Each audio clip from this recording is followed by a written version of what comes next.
Fala, gênio! Meu nome é Thiago Cunha e seja bem-vindo ao canal Biologia Sem Neura. Você já ouviu falar sobre a doença chamada hemocromatose hereditária? Não? Então vamos lá falar um pouco sobre ela. Mas antes de começarmos, curta essa aula, compartilhe com seus amigos. E se você não segue o nosso canal, por favor nos siga e ative o sininho para que as notificações cheguem até você. Agora, sem muitas delongas, solta a vinheta!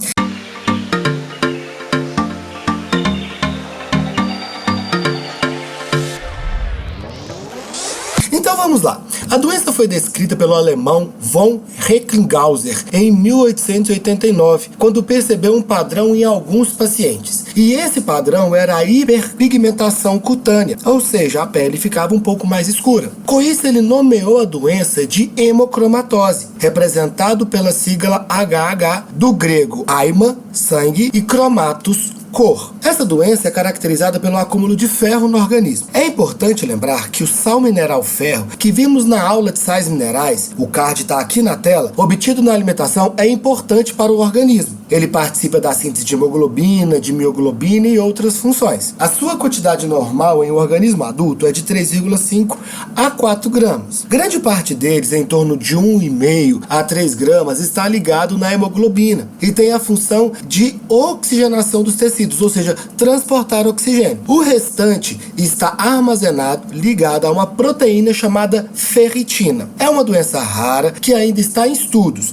Tentei recrutar vários estudos sobre essa doença, do qual esse professor Thiago Cunha, que vos fala, é afetado geneticamente por ela. Existem 4 tipos de hemocromatoses hereditárias, que possuem graus de periculosidades diferentes e que são separados em 2 grupos. A hemocromatose associada ao gene HFE e hemocromatose não associada ao gene HFE. Vamos começar a falar pela hemocromatose associada ao gene HFE. Ela é conhecida como hemocromatose do tipo 1 e é uma doença autossômica recessiva. Nós vamos voltar nela daqui a pouco. Primeiro citarei os outros tipos existentes. A hemocromatose hereditária não associada ao gene HFE, mas a outros genes, possui 3 tipos. A hemocromatose do tipo 2, conhecida como hemocromatose juvenil, que possuem 2 tipos, A e B. Existe a hemocromatose do tipo 3, provocada pela mutação do receptor de transferrina, e existe a hemocromatose do tipo 4, provocada pela mutação da ferroportina, e você vai entender um pouco sobre essa molécula daqui a pouco. Bom, agora que você já sabe dos 4 tipos de hemocromatoses, gostaria de voltar com você na hemocromatose do tipo 1, que é a que eu possuo, que eu tenho, e é a mais comum nos estudos sobre essa doença. A hemocromatose do tipo 1 é aquela associada ao gene HFE, como eu havia falado. No nosso cromossomo 6, existe um gene chamado HFE, e ele é responsável pela homeostase de ferro no nosso organismo. Se alguma mutação ocorrer nesse gene, como as do tipo C282Y, H63D ou S65C, ocorrerá alteração na homeostase de ferro. Sendo assim, ocorre aumento da absorção de ferro intestinal e, por razões ainda estudadas, diminuição da epsidina, que é um peptídeo relacionado à regulação do ferro no organismo. Mas é importante lembrar que estamos falando de uma doença autossômica recessiva. Sendo assim, os indivíduos afetados precisam ser homozigotos recessivos, ou seja, a C282Y, C282Y, H63D, H63D ou S65C, S65C. Nessa doença,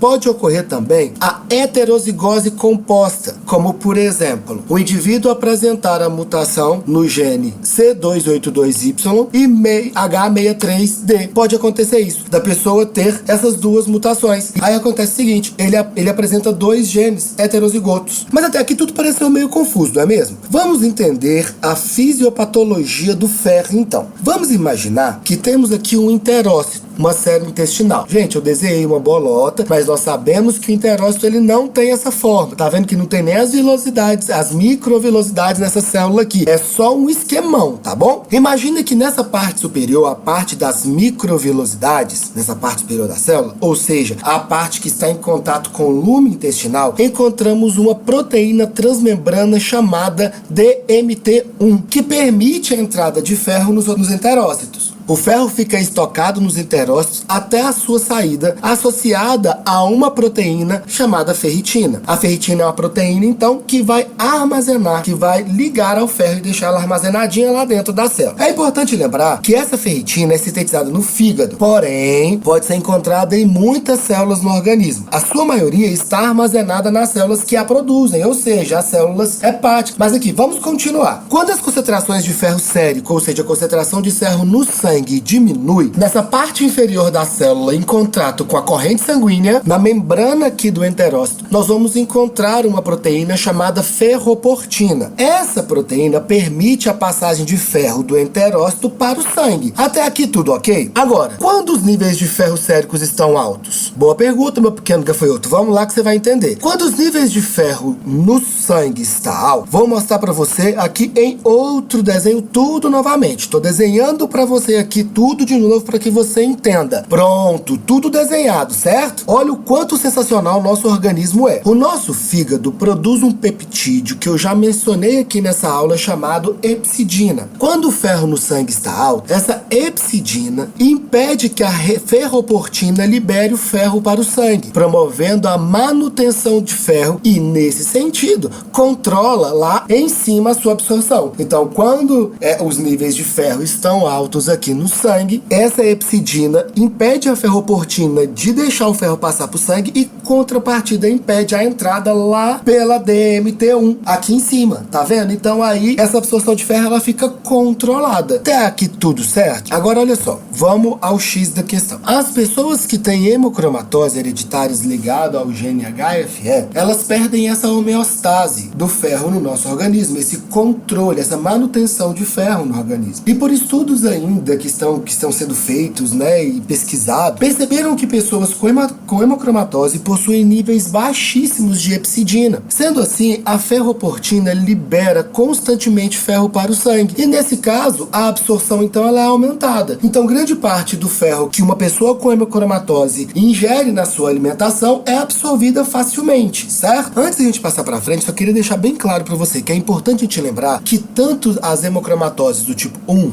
2 e 3 estão ligadas direta ou indiretamente com essa proteína chamada de epsidina. Somente a do tipo 4 está relacionada diretamente à ferroportina, que é essa proteína que eu mostrei para você aqui agora, beleza? Então vamos continuar a nossa aula para a gente conseguir entender todo esse processo? Vamos falar então agora da característica geral dessa doença. Como nós já comentamos várias vezes durante esse vídeo, mas não custa nada a gente dar uma relembrada, a doença é caracterizada por apresentar baixas concentrações de epsidina e elevadas concentrações de ferro séricos e ferritina, beleza? E essas elevadas concentrações de ferro no sangue pode fazer com que esse ferro fique acumulado nos órgãos. Os principais órgãos que podem acumular esse ferro são hipófise, coração, fígado, pâncreas, gônadas, e é esse acúmulo de ferro que vão provocar os sintomas da doença. E quais são os sintomas dessa doença? É importante lembrar que a hemocromatose é uma doença silenciosa. O indivíduo passa anos sem saber que ele é doente, e aí acaba vivendo uma vida com alimentação rica em ferro sem saber e vai acumulando ferro no seu organismo. Eu vou apresentar para vocês aqui uma lista gigantesca de sintomas que a hemocromatose pode ocasionar. Porém, não quer dizer que o indivíduo com hemocromatose vai apresentar todos esses sintomas.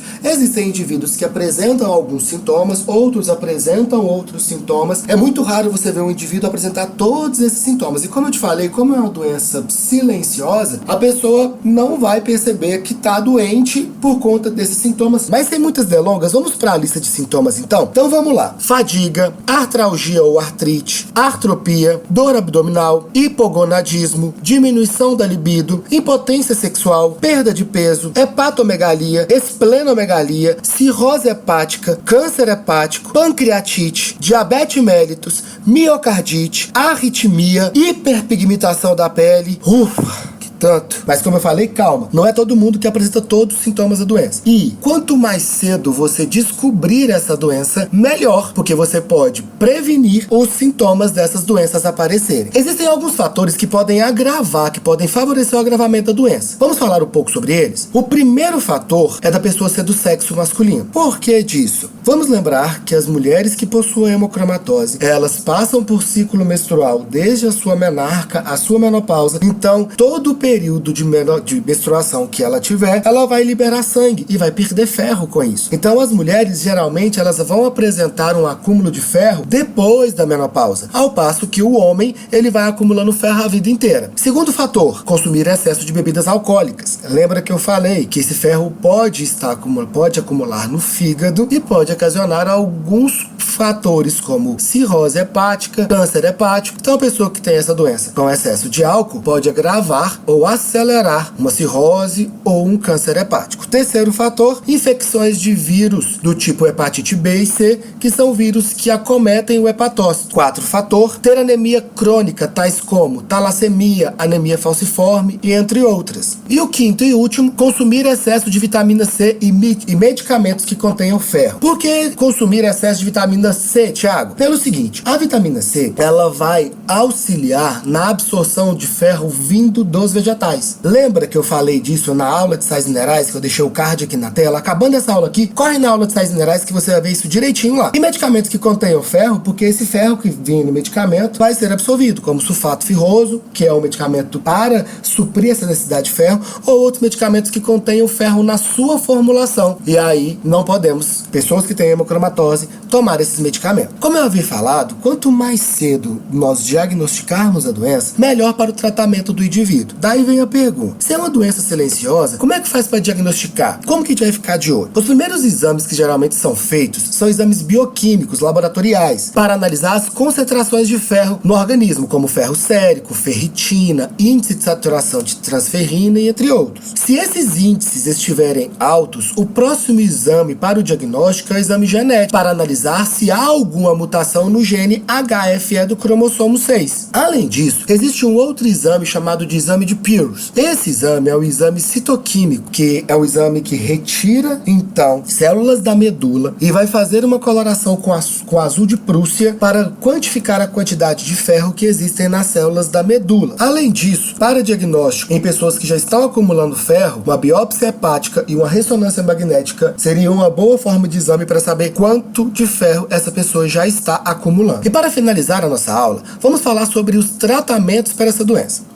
Bom, ainda não há formas variadas de tratamento, mas as que possuem são muito eficazes para o que temos hoje. É importante lembrar que é uma doença que não tem cura. Com isso, o tratamento tem por finalidade aumentar o tempo de sobrevida do paciente. A primeira forma de tratamento é reeducação alimentar. Diminui a ingestão de alimentos ricos em ferros, como carne vermelha, vegetais folhosos de cor verde escura, ingerir alimentos ricos com vitamina C concomitantemente com o alimento. Então, ter esse cuidado, essa observação se o alimento que nós estamos ingerindo é rico em ferro. Além disso, uma outra forma de tratamento é a flebotomia, ou conhecida popularmente como sangria, que consiste na retirada de 400 a 500 ml de sangue periodicamente. E esse sangue, se a concentração de ferro estiver alta, ele vai ser descartado. Mas olha só que legal, quando os níveis de ferro de um paciente com hemocromatose estiverem normais, ele pode virar agora um doador de sangue. E aí, ele pode ser um potente doador de sangue, porque periodicamente ele tem que retirar esse sangue para manter os níveis de ferro no organismo dele. Como o ferro é normal, não tem problema nenhum